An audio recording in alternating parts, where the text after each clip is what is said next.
everybody. This is Ahmed. Friday, March 27th. And I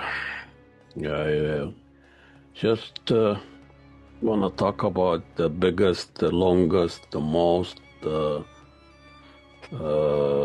protest, as they selling it or billing it to us, the No Kings rally again tomorrow.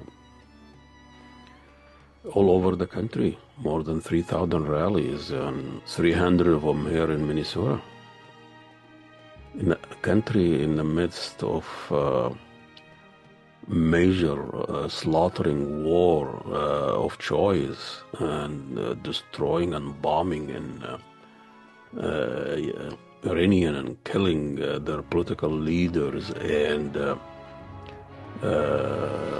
invasion of Lebanon and genocide in Gaza and bombing the missiles flying all over the Middle East, half a dozen countries involved, and people thinking about sending troops and boots on the ground, and no boots on the ground. Maybe next time we send our troops, barefoot or like Nike, Nike sneakers. That will be like a great match, just do it. Just do it. The other wars, we pretend, we make a case, we lies, the Taliban and helping Bin Laden and terrorism and 9/11 and Saddam Hussein, weapon of mass destruction. At least there was a case, a lies maybe, but there was a case. You build the case, you prepare the American people, and you go and you invade, you destroy, and then you find out that's not working, and then people die, and then the anti-war starts. But this war is you start first, and then you make a case. You heard Trump. They said the Iranian were preparing to nuke America. This has actually happened. So this is a weapon of mass destruction in reverse, after the facts. All this is happening. And millions of Americans, all they care about is no king rally. And I don't see a king. I see a village idiot. When this guy is a king, what does he do to be a king? And everybody's up to arm. Yeah, he's done a kind of idiotic things and does this and say this and ICE debacle but I don't see a threat, even as an immigrant myself. I don't see a threat of tyranny in this country that Trump represent. If I can understand if the No Kings rally, it becomes no lobby, no EPAC, no money in politics, no two-party system, major issues, no war.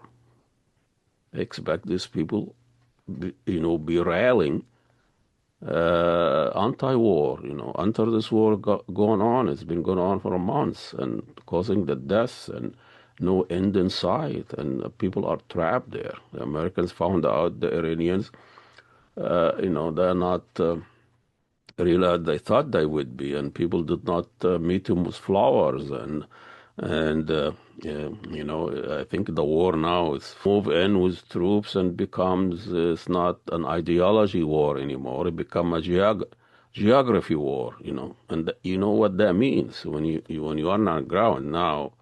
You're invading, and the people who even want to see the Iranian who wants to see the regime change, they're gonna fight like what happened Saddam Hussein when he invaded Iran. People will turn on in the national. It's the same thing here. 9/11 happened with some people unelected, not representing anything, terrorists. and the whole country were up to arm and defending America, and kind of war on first attack on American soil. So, turning the wall from ideology, and only people hardcore will fight it. But when you invade, now it's not an ideology war, it's a geography war. And Iran is a huge country, mountains and all of this. So, but no, this is another low king's rally in America because of Trump, that almost 80 million people voted for him. I mean, we have election, we have midterm, send a letter to your Congress, wherever. But I don't know what no king's rally will do. You have two political system, two-party system, and they keep giving it to each other, good cop, bad cop. Trump will go, somebody else will come. Bush was here, invaded two countries, and caused the deaths of millions of people, and he's still free. So until you put Bush on trial, or Obama, that he was bombing half a dozen countries, no-kill list, killing people without any trial, even American people, with drones, deported more than 3 million people. This is what we need to talk about. Anti-war. There is no war. There's no kings. We support kings all over the places. All the Arab leader in the Middle East who supported us are kings. King bin Salman, I know a prince, but he's the king of Saudi Arabia in practical sense. King Abdullah of Jordan, he's a traitor. Jordan has been supporting and our informant there and our traitor in Middle East for years. I don't know, the king of Morocco, I don't know what his name is these days. Supporting Israel and all the way supported the genocide in Gaza. So we support kings abroad, and because Trump is rhetoric and here and there, kind of hurting the liberal sensitivity. So it is really a fraud. It is a fraud. And then you get Bernie Sanders, and Bernie Sanders coming to Minnesota. Who gives a fuck? This guy is a fraud himself, and he's just there to calm people down, that we have democracy, we have hope, as social democrats, and this and that. But he is the one calm us down, and turned out we voted for Biden. We voted and end up result. That Trump came around. So no king rally. This is really a fraud, a liberal fraud, a liberal sensitivity, a sense of American exceptionalism. People are, the whole world is falling apart.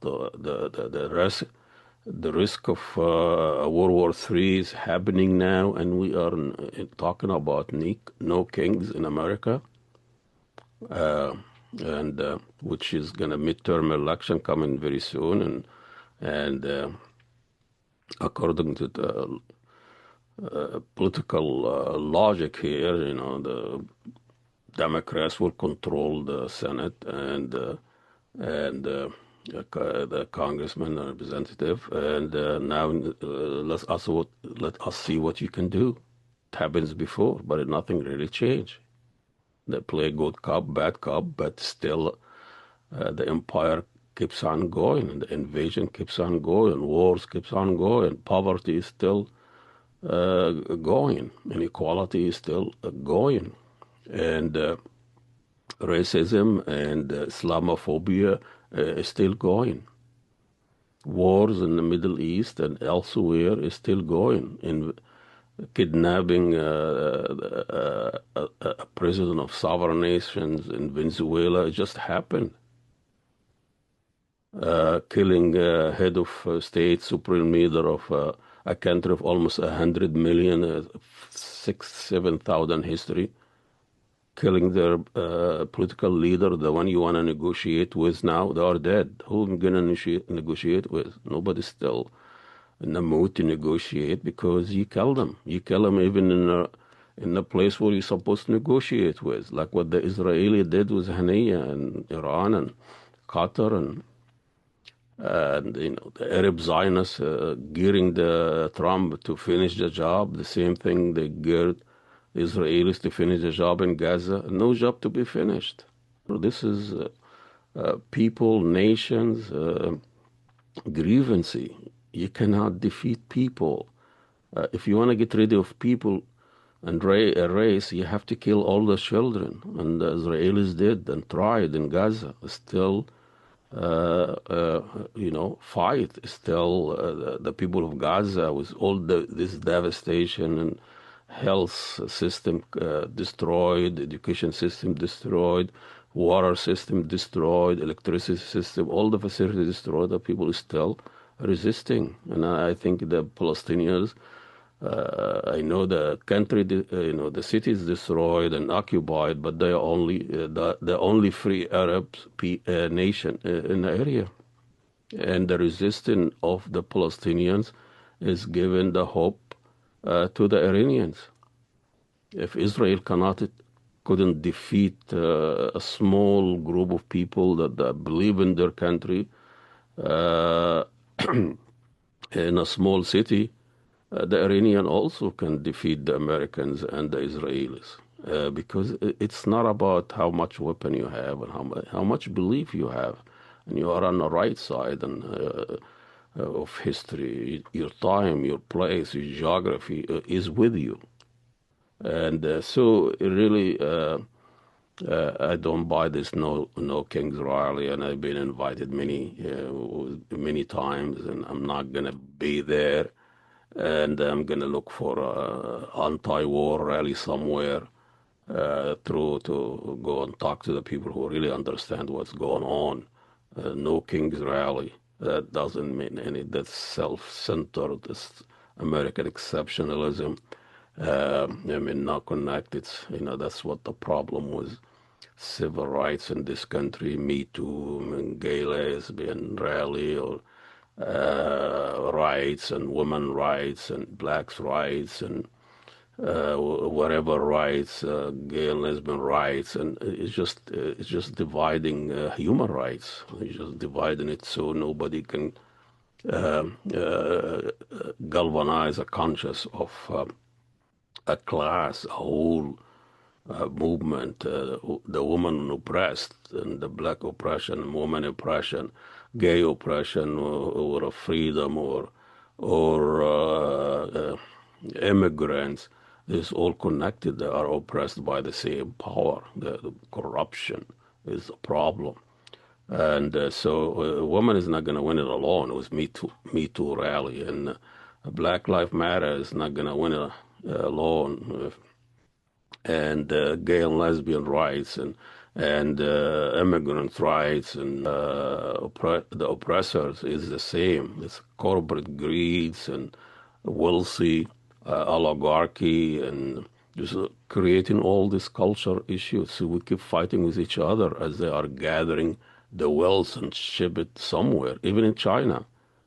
China is another capitalist. They are biggest capitalist. Not about Trump, way before Trump, and it's going to be way after Trump. All the rant I'm going to say today, please follow, support, and help us. Substacks, Ahmadiyya TV. We need your help. As you can see, we kind of starting small here, working on a film documentary. So I would appreciate if you go ahmadiyyatv.com and donate to support, or Substack Ahmadiyya TV. That would be great. And we'll see you next time.